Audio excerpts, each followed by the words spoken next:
If you're an Amazon seller or an Amazon investor, then you're gonna wanna keep watching this video because I'm about to cover some important updates that Jeff Bezos and the Amazon executive team have just released for guidance for 2020 quarter number 2. So stay tuned and hit that thumbs up button.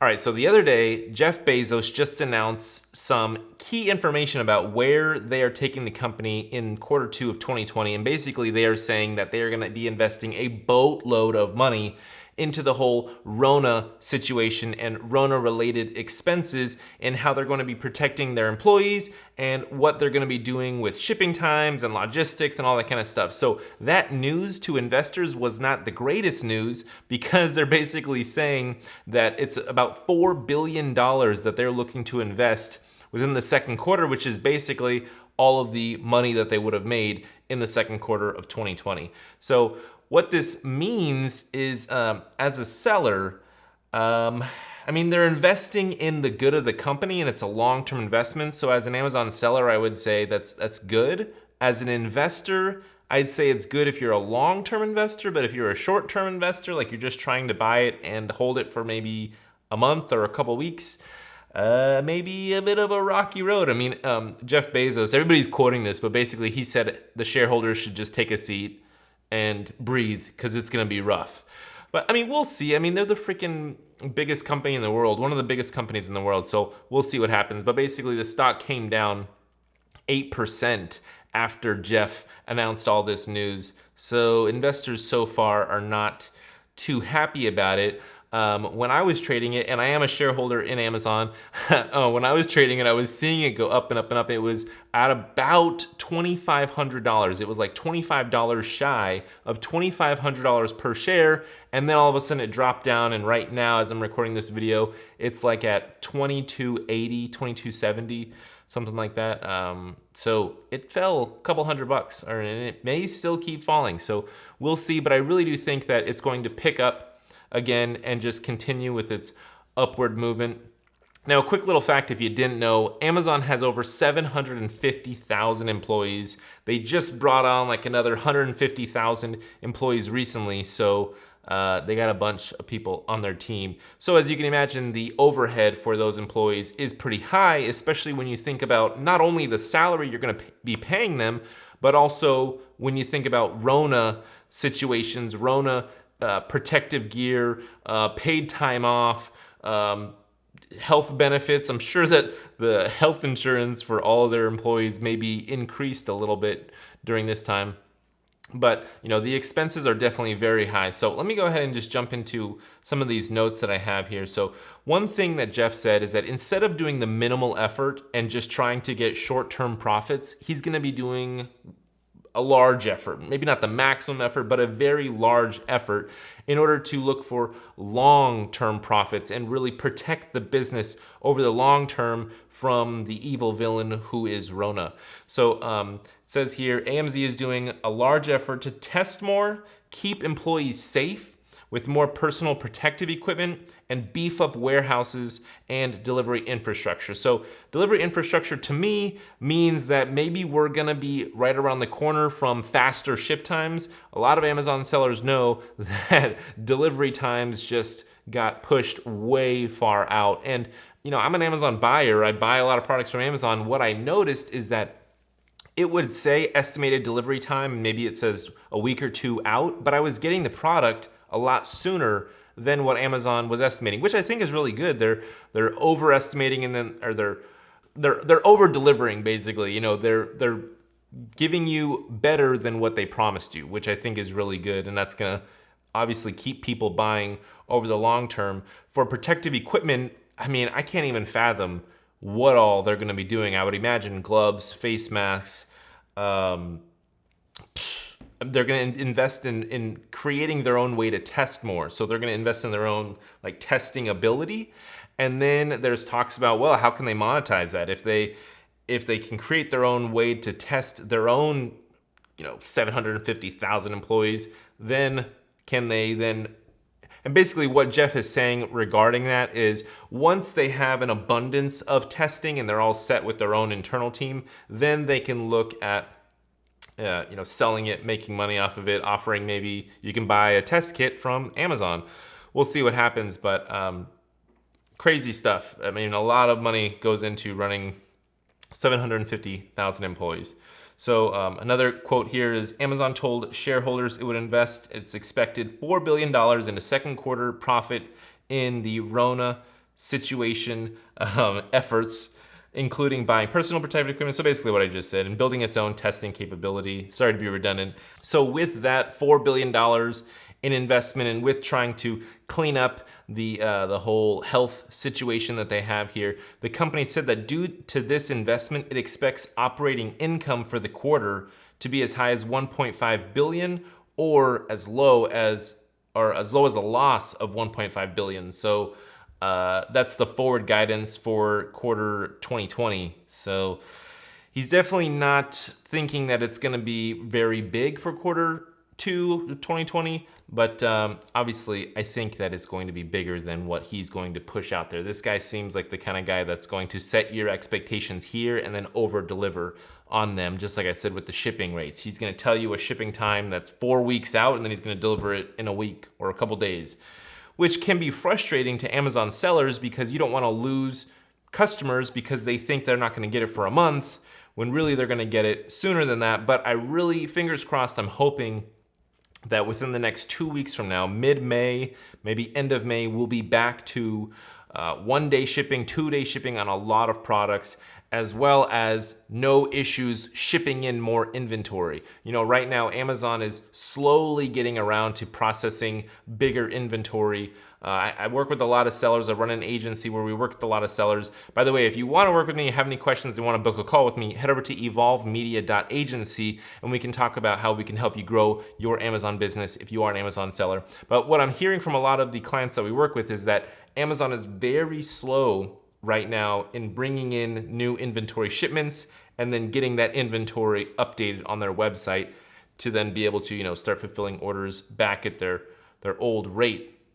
And I mean, understandable, because now that they're opening the doors back up and letting Amazon sellers ship their stuff back in, they probably are like overwhelmed like crazy because they've got millions of sellers. So now it's just like, you know, there was a period of no inventory coming in. Now all of a sudden there's just this mad dash, this mad rush of inventory that they're having to go through. So as you know, it's going to be a spike like this, but then over time as they kind of chew through some of that large amounts of inventory come in, then they'll get back to their regular, you know, churn of just going through inventory coming in. So as an Amazon seller, I think, you know, keep doing your fulfillment by merchant.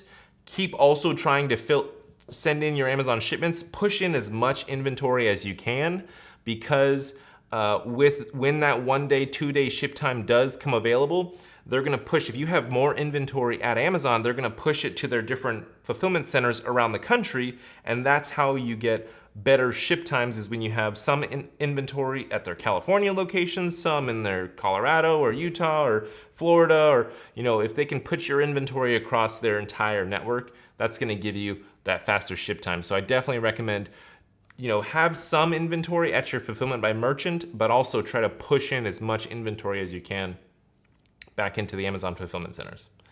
All right, so next, here's a quick quote from Jeff Bezos. By the way, I'm getting all this information from a CNBC article that I found, so I can link in the description below if you want to actually read the article, but here's a quote from Jeff Bezos. "We will make bold rather than timid investment decisions where we see a sufficient probability of gaining market leadership advantages." Geez, who talks like that? He's so smart. This dude's a genius. Bezos wrote in the 1997 letter, "Some of these investments will pay off, others will not, and we will have learned another valuable lesson in either case." So, I mean, this tells you right here, this dude is a long-time investor. He's gonna plant seeds, he's gonna plant his money right now, and then he will expect to harvest a return way down the line, and he goes in big. He's a bold investor. So just like what I'll talk about here in a few, about how they invested like $800 million in 1 quarter just to try and get their shipping speeds faster. You know, a lot of people would be happy with 2-day shipping speeds. This dude wants like immediate shipping speeds. Like, he's pushing so hard and investing billions into like people buying it right now and then it showing up at my door in like an hour or two. So this dude is a next level thinker. It's pretty awesome. But here's another quote. CEO Jeff Bezos said the current crisis is demonstrating the ability and durability of Amazon's business as never before, but it's also the hardest time we've ever faced. He also foreshadowed innovation to come, saying, if you're a share owner in Amazon, you may want to take a seat because we're not thinking small. So there, he's not a small thinker. I think this kind of reminds me to not think so small. Maybe I need to be thinking bigger. Maybe I need to be thinking more long term with my investments. And, I do want to hold Amazon stock for a long period of time, but I'm so impatient as an investor that I want to lock in profits, because it sucks when you are showing unrealized profit and then it just dwindles away for some reason or another, like what just happened. I literally had a very nice profit on Amazon when it was up at $24.75, and then they announced earnings, which I thought were gonna be better than this, and it just washed out. So it is what it is, I guess. So here's something else Bezos said. There is a lot of uncertainty in the world right now, and the best investment we can make is in the safety and well-being of our hundreds of thousands of employees. Man, 750,000 employees, that is so many. Bezos said in a statement in the earnings release, I'm confident that our long-term oriented share owners will understand and embrace our approach, and that in fact they would expect no less. So, it makes sense that he wants to be associated with long-term shareholders. He's a long-term investor kind of guy. So I think if you're buying Amazon stock, you shouldn't try to day trade it as much. You should probably just try to buy and hold it for a good period of time. All right, next thing I wanted to just share with you guys is the key takeaway. And this is not from Bezos. This is from analysts at JMP Securities. The key takeaway is that we view most of these expenses as temporary and not structural changes to the business. So these guys are definitely long, bullish on Amazon stock, and they're trying to say, look, this is temporary stuff. And I believe that same way. I'm long on the stock too. But I do think that what they're doing is temporary, and I do think that we'll be back to fast ship times, more inventory selection, more just the good life that Amazon was offering pre-Rona situation.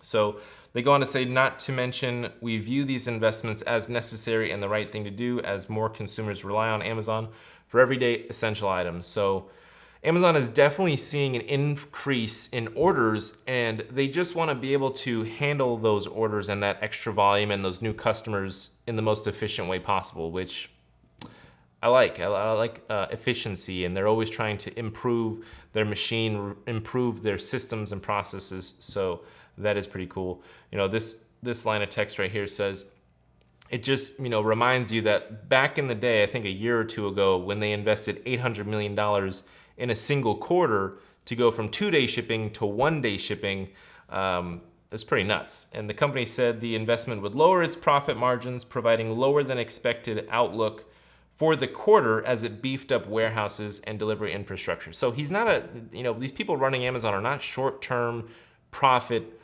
people. They want to make some big investments now to benefit from the future. So if you're trying to buy Amazon, or if you're wanting to be an Amazon seller, then you should probably think that way, and it's probably best that you understand what you're getting into. And it's a good way to be. Don't be like a get rich quick type of person, because that's quick and then it's gone. It's not sustainable. Even as delivery times have expanded during the Rona situation, Olsavsky, the CFO, Olsavsky, I don't know how to say that dude's name. What a weird last name. Olsavsky told analysts the infrastructure investments have helped it deliver goods faster than otherwise could during the crisis. So they're doing something right, I guess. And I've been buying a lot of stuff from Amazon during the past, 2 months, during the first and March and April in 2020, and ship times are still pretty fast, considering that they probably don't have as many workers these days. They've got this whole strike going on, and all their workers are uproaring and not happy at all. So they're trying to keep their workers happy, which is probably why they're also investing billions of dollars into their workers, trying to keep their workers loving their job and doing a really great job. So I think this is the last bit I wanted to share with you, but basically most of their 1-day costs are really what we've done to our logistics networks to allow for one-day shipping, things like putting inventory closer to the consumer, things like building up our AMZL, their logistics network and delivery network, and also having multiple pull times and shipping windows during the day. So that's from the CFO. But yeah, it goes back to what I was saying about the whole inventory thing. Put a bunch of inventory into Amazon because they literally are telling you that they're distributing your inventory across the country so that they can offer those fast ship times for those customers that are close to those fulfillment centers. So it definitely makes sense. Anyway, hopefully this video was helpful for you. Again, if you want to book a call with me, head over to evolvemedia.agency. We can talk about your Amazon business. We help a ton of different Amazon businesses go from 5 figures to 6 figures and 7 figures per month with Facebook ad management, messenger bot techniques, and just all these different strategies that we use to increase sales, increase reviews, increase keyword ranking, and all that kind of stuff. So I'd love to speak with you, book a call, and if you got value from this video, hit the button that looks kind of like this, a little hand with a thumb up. Thanks for watching, and I'll catch you in the next one.